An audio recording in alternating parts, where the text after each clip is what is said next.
नमस्कार मंडळी, कसे आहात? Welcome back to the every day with Gayatri's blog. हसताय ना? नेहमी हसत राहा आणि छोट्या छोट्या गोष्टीत आनंद शोधत राहा. होय, बरोबर. मी आली आहे शिरगाव चौपाटीवर आपल्या लाडक्या कोकण महोत्सवला भेट द्यायला. चलो, आधी खाणं बघूया. कारण कोकण म्हटलं की चव आठवते. कोकण फिश थाळी, सोलकढी, आंब्याचा रस, पुरणपोळी. वा, ही चव अगदी घरची आठवण करून देते. आणि एक खास गोष्ट म्हणजे बचत गटाच्या महिलांनी तर खरंच घरी बनवलेली अस्सल चव येथे आणले होते. त्यांना इथे विशेष प्राधान्य दिले होते आणि खरंच हे बघून अभिमानास्पद वाटले. अशा महिला पुढे येतात, स्वतःचा व्यवसाय करतात, हे पाहून खूप आनंद झाला. यानंतर पुढे बघते तर काय, इथे सुरू होती आदिवासी नृत्याची रंगत. ढोल ताशांचा आवाज आणि पाय आपोआप थरथरायला लागले.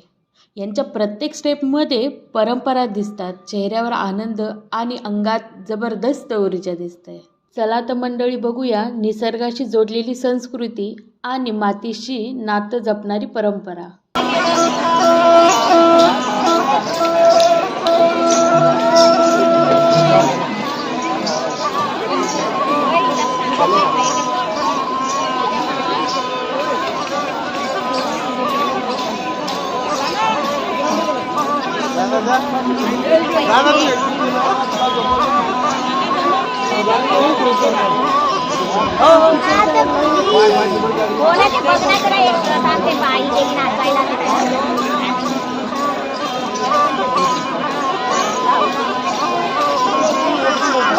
ही फक्त नृत्य नाही, ही त्यांच्या आयुष्याची गोष्ट आहे, त्यांच्या सणांची, त्यांच्या जगण्याची खरी ओळख आहे.